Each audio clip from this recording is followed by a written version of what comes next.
What is up, everybody? Excited to be back in the film lab with you. Time to dissect one of the college football playoff matchups. I am so jacked for this game. Oklahoma and Alabama, of course, they just played each other a month ago in Tuscaloosa. Alabama was a touchdown favorite in the game, and they lost outright. Turnovers, penalties, mistakes, kind of the story of the last month of the season for Alabama. So flash forward now a month later, and now Oklahoma is a slight favorite. I actually think the line is right around a pick'em, depending on which book you shop at. It might be Alabama -1, might be Oklahoma -1, but let's just call it a pick'em. And this is, again, a very tight line for a game that I expect to be close, defensive-minded for sure, especially after what we saw with these last two teams. The most important thing I want you to keep in mind for Alabama, if they are able to revert back to the form from October, when they were winning 4 consecutive ranked games, and they look like, frankly, one of the best teams in college football, I think they win this game. I think they go into Norman. I think they win this game. I don't know if they're going to be able to find their groove again. Maybe the 2 weeks off helped. You might get back LT Overton and Jam Miller. You might be able to get the running game going a little bit. I actually like Jam Miller running it against Auburn in the first half before he got hurt. We'll see if he plays in this game. I have no idea if he will. But if Alabama can find some rhythm, I think their defense has actually played pretty well. The issue has been consistency on offense, protecting Ty Simpson. They've tried to manipulate the launch point, play action, rotate, bootlegs, and rolling them out. It hasn't worked. It's been kind of a dud. And it feels like Alabama over the last month has kind of run out of steam, and they're just kind of throwing shit against the wall and hope it sticks. Nothing's really stuck. They've gotten by through talent alone, and it didn't help them at all in the SEC championship game when Georgia had just as good, if not better, talent. And you could see where the execution and the discipline right now for Alabama just isn't there. They're not playing Alabama football. They can't run it. They're not a physical team. They're making mistakes. They're beating themselves. Like, that's not the Alabama that I knew. So unless they do some serious soul searching over the next week or so, they're probably going to get beat in Norman. However, if they do regain some of that form, and we're going to show you a little bit of that form today, but we're also going to show you some of the issues that they are being plagued with, well, then we definitely have a very interesting game on our hands. Okay, I'm going to show you some Alabama offense against the Oklahoma defense, because let's be honest, that's the entire crux of this handicap. Alabama's offense, if they are unable to dictate terms, they are going to struggle in this game. Because the one thing I've noticed from them over the last 5 games or so, everything looks a step off. The pressure, the way they're diagnosing the pressure, and how Ty Simpson's reacting to it. He seemed like he was a cool cucumber the first month of the year. First 2 months of the year. And in this last month, it just seems like he's getting rattled. All right. 1st and 10, right? Alabama went 3 and out the first 2 drives of the game. Oklahoma's defense on lockdown. Next drive, Alabama's got a little something going. We're 1st and 10 inside the 25-yard line. We're spreading out the formation. This is actually 11 personnel, right? There's a tight end, there's a running back, but we're 5 wide. We're trying to spread Oklahoma out, and we're going to run a little bit of motion here with the running back. And what that's going to do, it's going to trigger this middle linebacker to, I guess, fake like he has got the running back with his assignment. But in reality, what's going to happen is the running back is going to be passed off to the defensive lineman right here who's going to run out in the flat. And this middle linebacker is going to come through the A-gap unblocked on a blitz. And it's going to cause havoc, and it's going to cause an interception, and it's going to basically set the tone for this game. Right now, Oklahoma's up 3-0. They're about to be up 10-0 because Ty Simpson's going to throw a pick 6.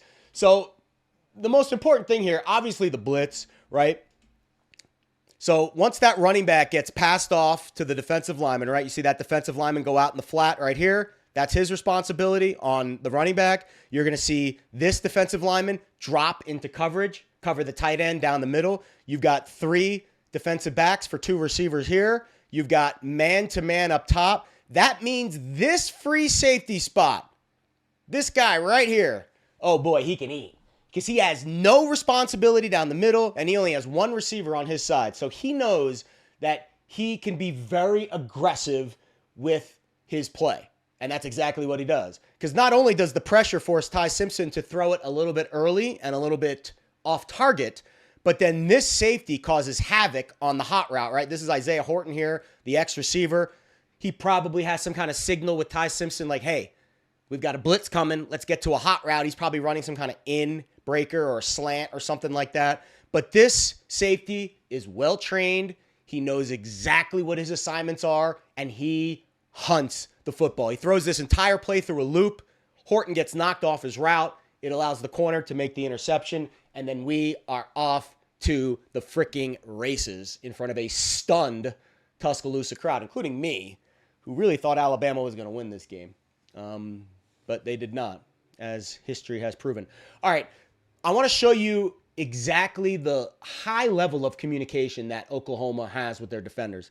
Number 10, the linebacker, is going to pass off this running back to this defensive lineman. And then he's going to confuse Ty Simpson, who probably thinks this linebacker is going to drop into coverage. But in reality, he's going to stop right here, right in front of the A-gap, and he is going to make a beeline for the quarterback through the A-gap. Didn't mean to do that. Now, the reason how I know this protection was completely fugazi is because you've got 3 offensive linemen that end up blocking 1 defensive tackle. Watch this.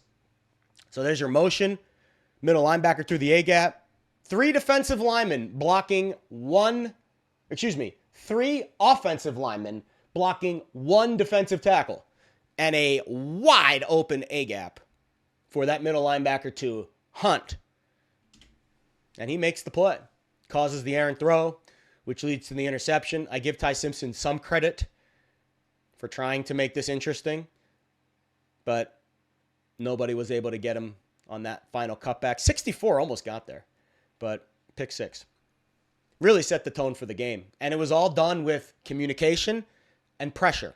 Okay, so Oklahoma's up 17-7. This is the second quarter. Alabama is driving. Excuse me, they're not driving. They're about to be driving because they're about to make a really nice play. So we couldn't throw it out of spread personnel, right? 11 personnel, 3 wides, 1 running back, 1 tight end.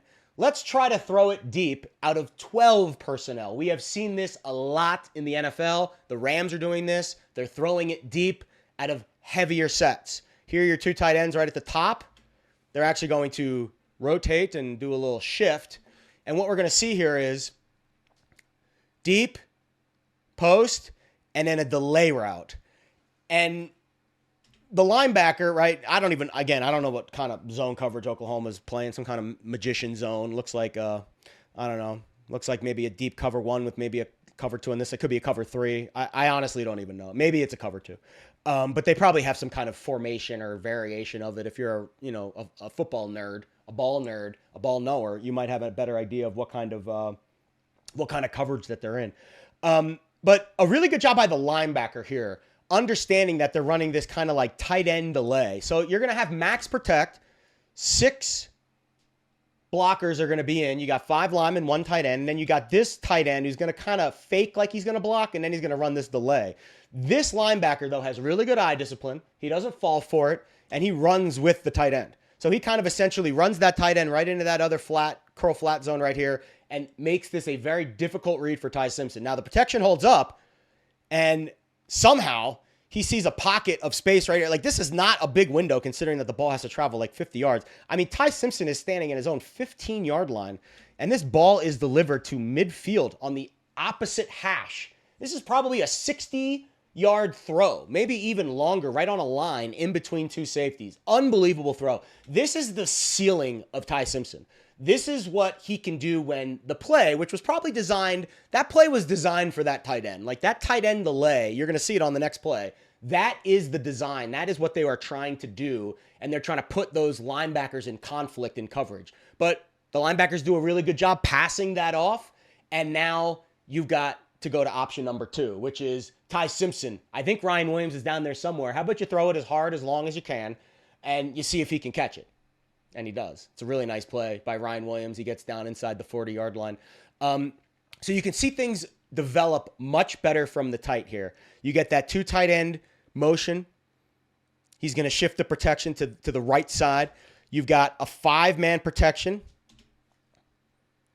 You've got your check down here, number 4. But again, this play is designed to go to number 80. But the linebackers do a really good job with their eye discipline. And then they pass that right off to this linebacker here, and there is not much of a window there for Ty Simpson to throw to. So he checks off of that read real quick, right? So his first read is right there. Boom. His first read's right here. It ain't there. So now he clicks to the right. He sees Ryan Williams open, and he makes an awesome throw. So now you're going to see that exact same play actually work.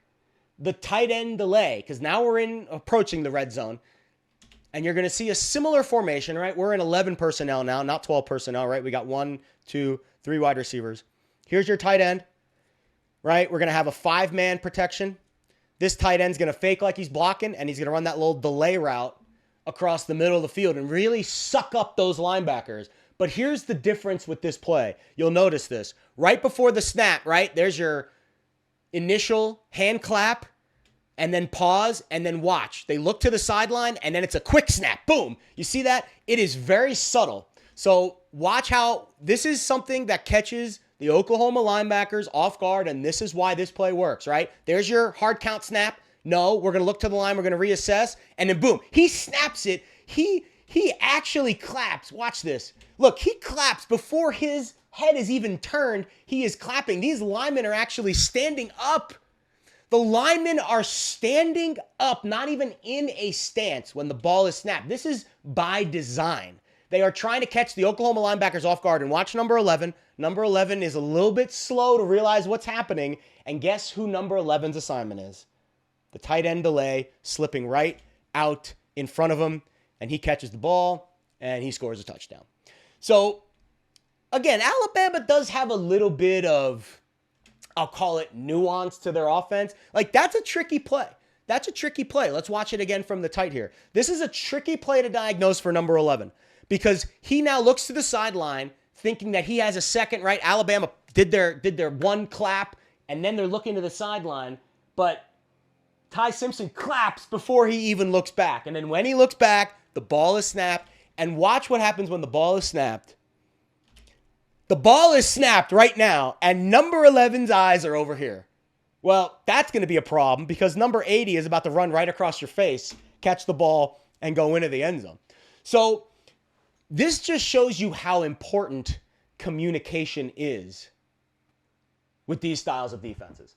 Because when Oklahoma was in flow, in rhythm, able to communicate the coverages, passing off, we call it banjoing, when you can banjo responsibilities from one defensive player to the next, and you're in communication, you're not panicked, this defense is really tough to solve.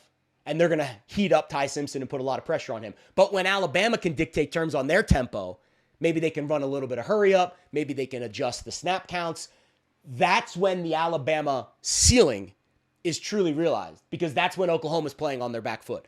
Fascinating chess match. Kaylin DeBoer, Ryan Grubb against Brent Venables. I mean, this is going to be one of the best matchups in the entire college football field. Honestly, I think this is going to be a fun, lower scoring game. I think it's going to be back and forth. I think it's going to be tight. If Alabama can regain some of that mojo from October, I think they're the better team. I think John Mateer, as much as I love him, he'll make some decisions that'll just completely make you want to rip your hair out. Whereas Ty Simpson, I think, plays a little bit more controlled and within the flow of the offense. And I think in a playoff game, when nerves and anxiety is ratcheted up to the millionth degree, I think that calmness and that ability to hopefully keep things on schedule will be the difference for Alabama.